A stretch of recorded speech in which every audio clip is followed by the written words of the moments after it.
Tonight, President Trump out with the federal law enforcement he's deployed to the streets of D.C., touting progress in his crackdown on crime. We've had some incredible results. It's like a different place. It's like a different city. It's the capital. All of it as the president is celebrating a major legal victory with a New York appeals court throwing out a roughly $500 million civil judgment against him. I had a victory today.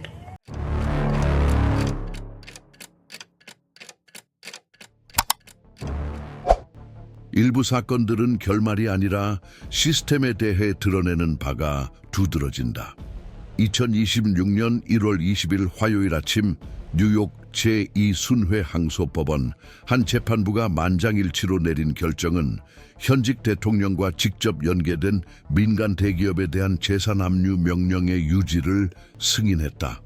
이 결정은 주의 소송 절차상 기술적으로 가능했지만 진행 중인 항소로 인한 전통적인 자동 유예 없이 유지되면서 정치적 법적 예상을 뒤엎었습니다. 단순한 법적 절차 이상의 이 사건은 그동안 배후에서 진행되던 과정이 이제 공식적인 지원을 받아 대통령과 연결된 금융 구조에 개입하기 위해 가속화되고 있다는 신호로 해석되었습니다.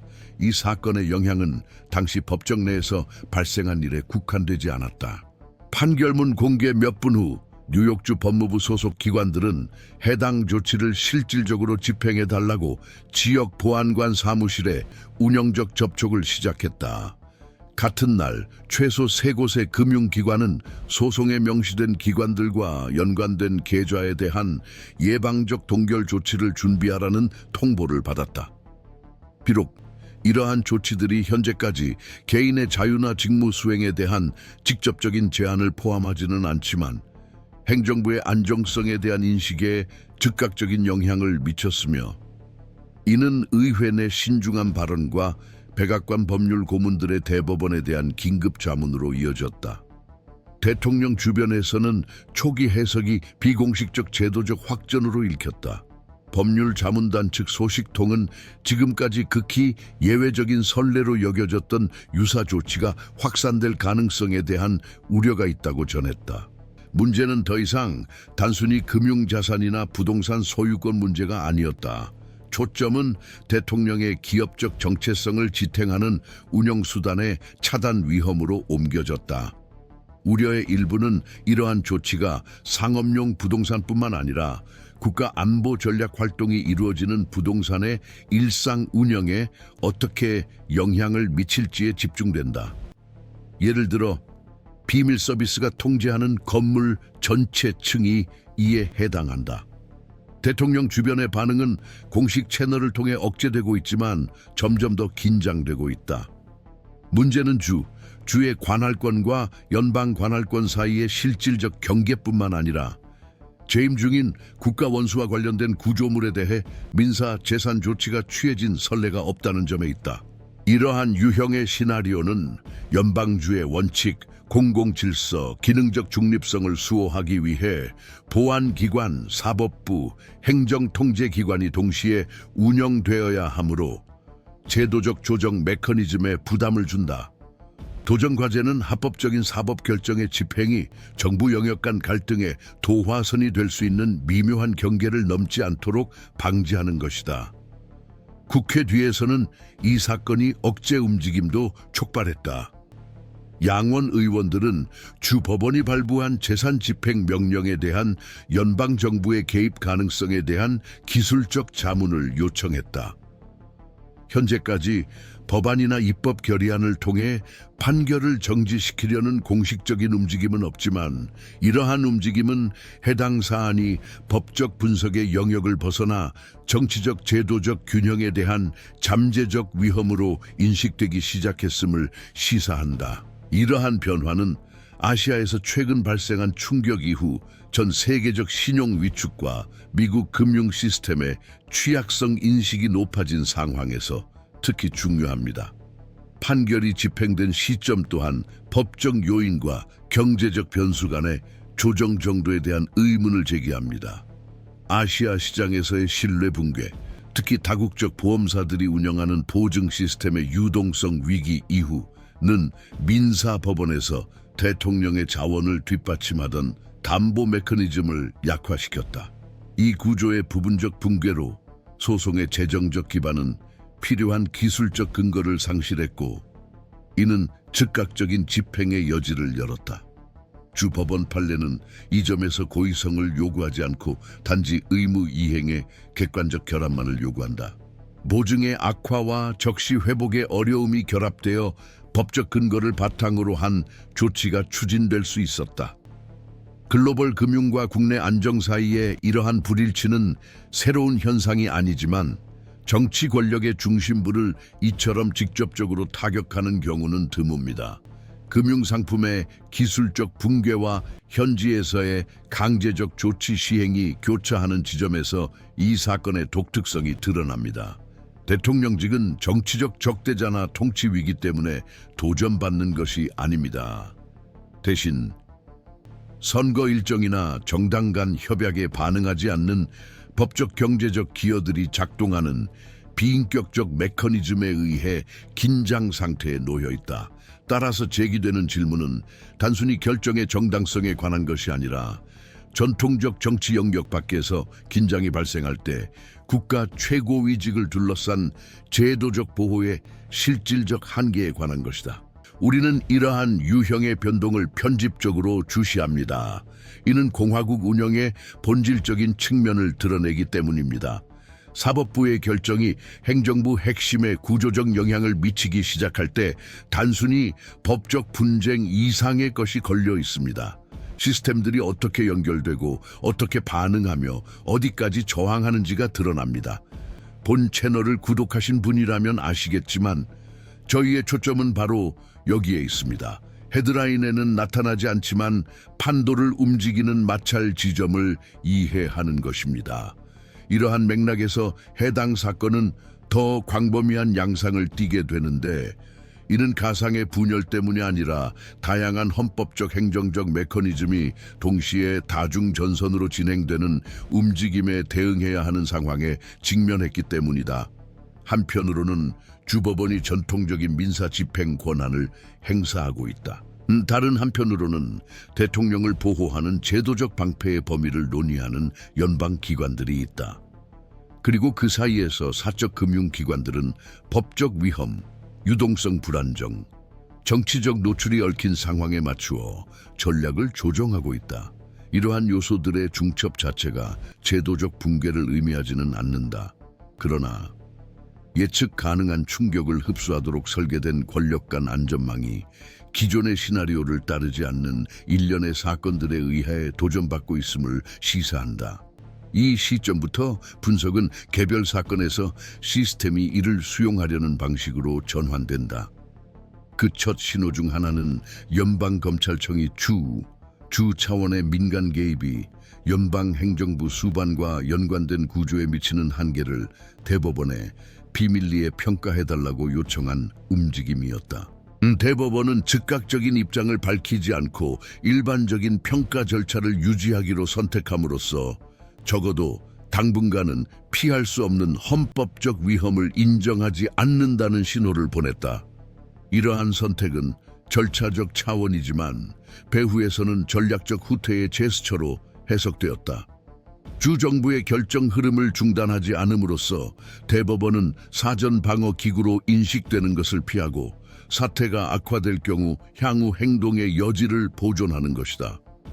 이러한 유형의 제도적 계산은 다른 수준에서도 반복된다. 예를 들어 재무부는 내부 공문을 통해 조사 대상 조직과 연계된 기업과 유효한 계약을 맺은 은행들에게 법적 통지 절차를 준수하는 한 주 정부 관계자들과의 엄격한 협력을 유지하도록 지시했다. 이 조치는 기술적인 어조로 작성되었지만 법원이 승인한 금융동결이나 구조 조정을 막기 위한 행정적 개입은 없을 것임을 시사한다. 국세청은 한편 법원의 목록에 오른 자산에 대한 세금 보증의 잠재적 간섭을 명확히 할 수 있는 은행 데이터에 대한 특별 접근을 요청했다. 이 자료의 사용에 대한 공식 확인은 없지만 이 요청은 여러 기관이 이 사건을 예외가 아닌 주의 깊게 모니터링해야 할 시스템적 위험 사례로 다루기 시작했음을 시사한다. 이러한 수렴 현상은 집행 절차의 진전이 정치적 불편감 이상의 결과를 초래한 이유를 이해하는 데 도움이 됩니다. 이는 규제기관 내부의 위험 평가 속도를 변화시켰으며 미국 부동산 시장에 노출된 외국 금융기관들의 운영 결정에도 영향을 미쳤습니다. 프랑크푸르트, 토론토, 아부다비 등에 진출한 펀드들은 정부와 연계된 고위험 자산에 대한 포트폴리오 재검토를 시작했다. 이는 미국에서 제도적 예측 가능성 수준이 형식적 안정성 아래에서도 정치, 경제, 사법부 간의 연계성에 따라 달라질 수 있음을 예상한 조치다. 이는 명백한 단절 없이도 수십억 달러 규모의 결정을 뒷받침하는 신뢰 흐름을 재구성하는 행동 변화입니다. 정치적 차원에서 이 사건은 제도적 스트레스 시기에 전형적인 억제 메커니즘을 작동시켰으나 분산된 형태로 나타났습니다. 상원에서는 상임위원회 지도자들이 자산 위기가 기능적 교착 상태로 전환될 경우 의회의 역할에 대해 비공개 논의를 시작했습니다. 헌법은 민사 문제가 통치의 장애가 되는 정확한 시점에 대해 명확한 기준을 제시하지 않습니다. 그러나 입법 도서관의 기술적 자문에 대한 반복적인 문의, 특히 헌법 제25조 발동 사례 기록에 집중된 자문은 행정부 기능 장애 가능성 자체가 일부 행위자들의 우려 범위에 포함되기 시작했음을 보여준다. 지금까지는 이와 관련된 공식적 움직임의 징후는 없다. 그러나 해석적 자원을 동원했다는 사실 자체만으로도 이 사건이 일반적인 관리 범위를 벗어났음을 시사한다. 경제적 측면에서 집행 시기는 민간 금융 메커니즘의 급격한 재편과 맞물렸으며 특히 대규모 법적 채무에 대한 2차 보증 역할을 수행하던 메커니즘들이 그러했다. 일본 채권 시장의 붕괴, 금융 보증의 가치 하락에 간접적으로 책임이 있는 아시아 유동성과 서구 경제 집단의 지급 능력 간의 상호 의존성에 기반한 모델의 취약성을 드러냈다. 이 자본의 갑작스러운 회수는 외부 요인에 의해 촉발되었지만 바로 해당 대기업의 자산에 대한 집행 유예를 유지하던 연결고리를 타격함으로써 국내 위기의 도화선이 되었다. 글로벌 금융 충격과 지역적 법적 결정이 교차하는 이 지점이 제도적 관점에서 상황을 매우 독특하게 만든다. 이는 개별적인 실패가 아니라 불안정한 균형 속에서 운영되던 시스템들 사이의 마찰점이다. 이러한 금융, 법적, 제도적 요인 간의 상호작용은 국제적 지도부들 역시 주목하기 시작했다. 아직 어느 정부도 공식적으로 입장을 밝히지 않았지만 다자간 기관과 연계된 분석가들은 신용기관 보고서에서 미국 정치 위험의 재평가 패턴을 확인했습니다. 국가의 지급 능력에 대한 의문이 아니라 극한 상황에서 정치적 권위와 개인 자산 안정성 사이의 분리 가능성에 대한 불확실성 때문입니다. 이러한 인식이 공고해지면 해당 직위자뿐만 아니라 글로벌 차원의 상업적 전략적 약속을 뒷받침하는 제도적 예측 가능성의 구조에도 영향을 미칩니다. 바로 이 때문에 현재의 사건을 단순히 개인에 대한 사법적 결정의 집행으로만 해석할 수 없습니다. 이는 개인적 영역과 공적 영역의 경계가 모호해지는 상황에서 기관들이 핵심 기능을 유지할 수 있는 능력을 시험대에 올린다. 더 나아가 시스템 운영자들이 기능적 균형을 유지하려 노력하는 동안 다중 권력 영역의 교차 감시 아래 행동하도록 강요한다. 문제는 단순히 부동산이나 은행 계좌가 아니라 국가가 법적 영역에서 지도자들의 권력 집중과 공공생활의 중심에 자산이 집중될 때 발생하는 위험을 어떻게 다루느냐에 있다. 이 채널은 바로 이러한 수렴점에 주목합니다. 우리는 일상적인 보도에서는 종종 보이지 않는 기술적 결정들이 어떻게 영향력의 사슬을 형성하여 제도적 안정 영역을 서서히 재구성하는지 추적합니다. 우리의 분석을 따라가면 시스템이 작동하려 할 때조차도 진정으로 중요한 것들과 연결된 상태를 유지할 수 있습니다. 현재 실제로 시험대에 오르고 있는 것이 무엇인지에 대해 상반된 해석이 지속되고 있다. 일부 관측통들은 이 사건을 대통령이 법적 체계의 정상적 운영과 부합하는 일반적인 사법 결정에 복종하는 것으로 이해해야 한다고 본다. 그러나 다른 이들은 이 사건이 최근 역사에서 명확한 유사 사례를 찾기 어려운 상황에서 제도적 한계를 직접 시험하는 것이라고 본다. 엄격한 규범적 해석을 따르는 법학자들 사이에서는 현재 진행 중인 재산 압류가 민법 적용의 일반적 범위를 벗어나지 않으며 연방 권한 침해나 대통령직의 기능적 자율성 훼손으로 볼 수 없다는 입장이다. 이러한 해석은 대통령직이 재산 면제를 부여하지 않으며 개인과 공직의 구분이 운영상의 마찰이나 정치적 불편을 초래하더라도 유지되어야 한다는 전제에 기반한다. 반면 기관 전문가들과 국회 지도부 측 법률 고문들 사이에서 점차 설득력을 얻고 있는 또 다른 분석은 논란의 핵심이 결정의 형식적 합법성에 있는 것이 아니라 그 결정이 누적적으로 고려될 때 발생하는 효과에 있다라고 주장한다. 연방보호제도의 적용을 받는 부동산이나 정부와의 유효한 계약과 연계된 기업 구조 등 민감한 자산에 대한 압류 집행은 통치력에 간접적 영향을 미칠 수 있다. 이러한 자산이 국가 안보, 핵심 물류 시스템 또는 외교 활동 등 전략적 분야와 연관될 경우 위험은 더욱 커진다. 현재까지 이러한 흐름이 실제로 중단된 사례는 없지만 그 가능성만으로도 기관 감독을 담당하는 입법위원회에서 경계태세를 발동하기에 충분했습니다. 이러한 상황에서 법적으로 정당화 가능한 결정들은 비례성과 행정부 핵심 기능에 미치는 영향 측면에서도 평가받게 됩니다. 논의의 또 다른 핵심 축은 형성될 수 있는 제도적 선례와 관련됩니다.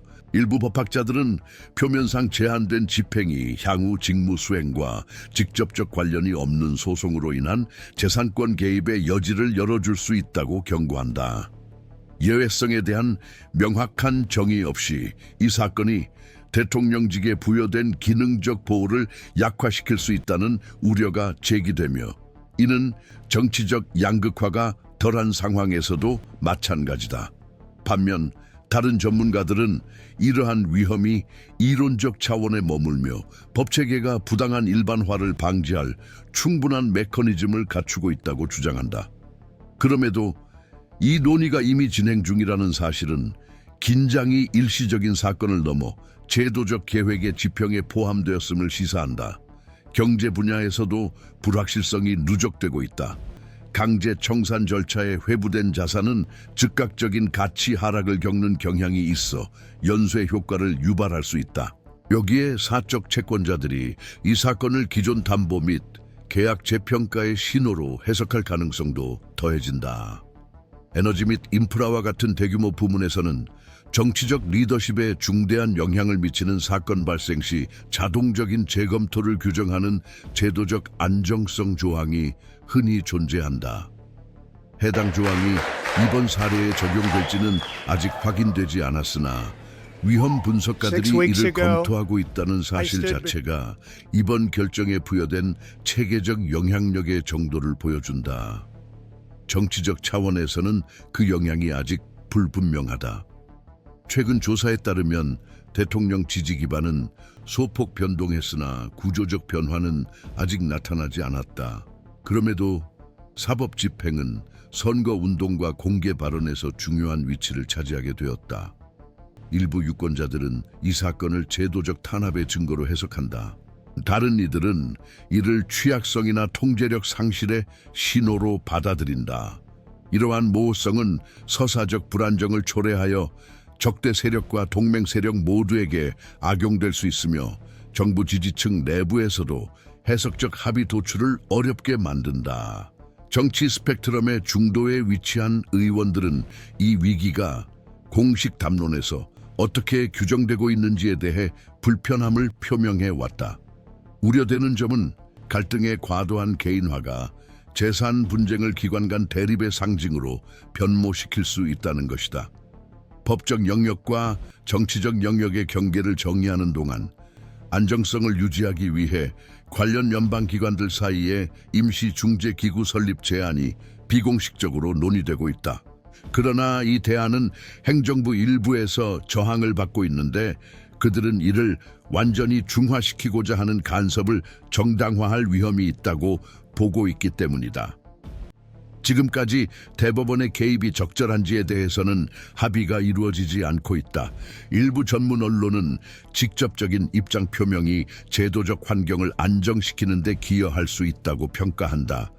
그러나 다른 분석가들은 성급한 결정이 법원을 고도로 정치적인 갈등에 명시적으로 개입시키는 방식으로 법원의 권위를 훼손할 수 있다고 경고한다. 이는 전략적 딜레마다. 너무 일찍 개입하면 편향으로 해석될 수 있다. 너무 늦게 개입하면 방치로 인식될 수 있다. 법조계에서 지배적인 해석은 대법원이 최종 심급으로서의 위상을 유지하려 할 것이며 아직 완전히 가늠되지 않은 비용을 수반하는 갈등에 휘말리는 것을 피할 것이라는 점이다. 또한 덜 눈에 띄지만 핵심적인 우려사항으로 행정부 내 의사결정 체인의 무결성과 관련된 문제가 있다. 연방기관 내부 보고서는 재산권 위기가 대통령직의 지속적인 방해 요인으로 작용하여 외교정책, 예산 편성, 사이버 보안과 같은 민감한 분야의 대응 능력을 저해할 위험이 있다고 지적한다. 이는 행정적 실패가 아니라 운영 과부하 문제다. 지속적인 법적 방어에 시달리는 정부는 선택적 우선순위를 두고 운영되는 경향이 있으며 이는 여러 압박이 동시에 가해지는 상황에서 장기적 효과를 지닌 공공정책의 실행을 저해할 수 있다. 국제적 차원에서는 반응이 아직 형성 중인 상태다. 동맹국 정부들은 특히 진행 중인 전략적 협정들 때문에 사건의 전개 상황을 주의 깊게 지켜보고 있다. 미국 정부의 제도적 운영이 공식적으로 영향을 받지 않았더라도 외부에서 인식되는 불안정성은 협상에 영향을 미칠 수 있습니다. 여기에는 진척된 무역협정, 에너지 안보 협력 이니셔티브, 다자간 은행과 연계된 기후 금융 약속 등이 포함됩니다. 위기의 지속 기간과 강도에 따라 일부 과정은 지연되거나 조정될 수 있습니다. 즉각적인 결과는 아직 결정 중인 사항들에 달려 있습니다. 대법원은 집행 유지 또는 중단을 선택할 수 있습니다. 금융기관들은 추가 자산 동결 확대 여부를 결정할 수 있습니다. 의회는 공개적 침묵 유지 또는 신중한 억제 조치 채택 중 하나를 선택할 수 있습니다. 이 중 어느 결정도 단독으로 결정적이지는 않을 것입니다. 그러나 이들의 조합은 이 사건이 미래에 어떻게 이해될지, 즉 그 진정한 제도적 의미를 어떻게 표현할지를 결정할 것입니다. 본 채널은 다양한 권력 중심지 간의 상호작용에 주목하며 이 과정의 각 단계를 계속해서 추적할 것입니다. 긴장이 고조된 시기에 제도적 움직임을 주의 깊게 관찰하는 것은 공화국의 중심축이 어디로 이동하는지 이해하는 주요 수단으로 남아 있습니다.